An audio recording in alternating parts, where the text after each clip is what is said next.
Hey guys, today is Friday, March 9th, 2012. Welcome to the StockOptionAssassin.com weekly wrap video. Today, really got some mixed signals today with the market and the dollar and bonds and gold and just a bunch of things. So first thing I want to do is take a look at the S&P, and we ended up closing up about 0.39%, and really we got some of that in the last 10 minutes or so. This was looking like a little bit more bearish candle just a little bit ago. But regardless, this level we've been watching, I've been talking to our members about, is the 2011 highs were 137.18, and you can see that the week before we closed above, did not confirm, closed above, did not confirm, pulled back. Now today we closed above again. We closed at 137.57.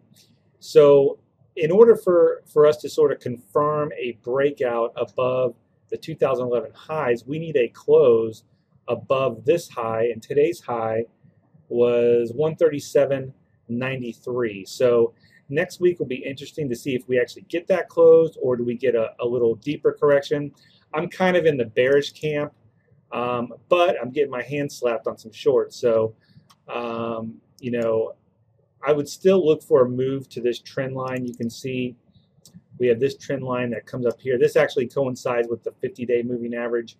And then you also have this little gap fill I think we might be looking to fill. So, I'm not looking for a major crash or anything, but, I wouldn't be surprised if we see 133, 134 before we see 140. So, let's look at the dollar real quick. For our members, I was talking to about this trend line, and you can see we had this trend line, downtrending line, and then the dollar was able to sort of pop above that, consolidated, popped up, consolidated, actually pulled back to the mean. This is the mean here is a 13-day exponential moving average. And then we pop back up today. So we're really kind of closing at the highs. So the dollar's right at this resistance level. If I bring in the 20, 50, 200, you can see we actually closed above the 50-day moving average. So this might actually extend the gains next week. And the fact that the dollar was up almost 1% and the market was up 0.4%, really is just, that cannot be sustained. So one of these is going to be going down next week. Maybe you get 1 or 2 more days of sort of this missed correlation. But, again, I'm on the bearish camp. I think the dollar, is putting in a bottom here. And the S&P, I think we need a little bit more pullback to push higher, but, we'll see what happens next week. Another thing I'll point out is the TLT bonds. They're at support, so these may put in a little rally, which might cause some early weakness next week. Pretty much all the major news is out about Greece, and also the job numbers came in pretty decent, pretty much in line, a little bit more than expected, but they were expecting, some analysts were expecting a little more because the warm weather this winter kind of spurred that growth, and they thought, well, if you had such warm weather, you'd have more jobs. And so it kind of came in line. So we'll see how that plays out, but definitely not a bearish number that came out today. So again, TLT having some support here. Possibly we get to the top of this range. If I bring my average true range bands back in, you can see this has been acting pretty well. So I want to go over a couple names next week, and really more on the short side. I kind of given some pullback names the last couple weeks, but for a couple potential shorts next week, if we do get the weakness, the first one I'm looking at is Broadcom, BRCM. And you can see that Broadcom had a real tough time at this 38 and change level. So we have heavy resistance at 38. You can see that Broadcom started selling off before the market pulled back. And once the market pulled back this week, it really kind of took a dive.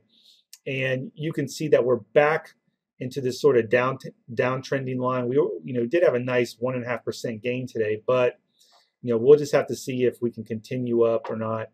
If this thing does sort of roll over, I would expect slightly lower prices. possibly down, maybe to 33. There's really, you had some support around this $34 level. So, maybe you retest that. Another short I'm looking at as a potential is possibly an extension of the Caterpillar short, where Caterpillar again started rolling over before the market. We've sort of found support around this 105 level. We are back up at the mean, and Caterpillar is pretty much flat on the day. So, I'm not really sure what the catalyst is going to be for Caterpillar to get back up.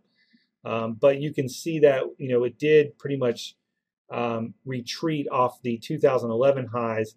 This was a serious pivot here. You can see we got up there. We managed to break out, but now we're trading below this pivot. So I think your next resistance really is this 112.50. You can get above that.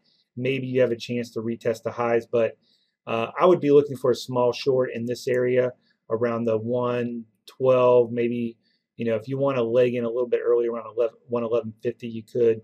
But again, make a move to the lower band or even retest of the 105 level here. And the last one I'm going to look at in today's video is Alcoa AA. You can see Alcoa is already just kind of at the bottom. Looks like it's kind of putting in a bottom, but this has a similar chart to Caterpillar, where this rolled over much sooner than the market did, and its snapback just isn't as much. Ended up a little bit up on the day, but you can see came right into the mean and just put in this sort of large topping tail type candle. And like the likelihood is that this is going to at least retest these lows, if not potentially go lower, maybe retest this bottom here around 892.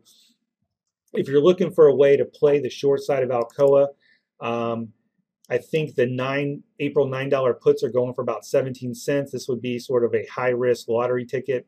But if you do get a move down to this $9 level, you're probably going to double, maybe even more on that trade. And again, those are going for 17 cents. So, high risk trade, but if the market does roll over, I think Alcoa is going to go with it. So that's all I got for today. Trying to keep the video short. If you guys have any questions, let us know, and we'll see you guys next week.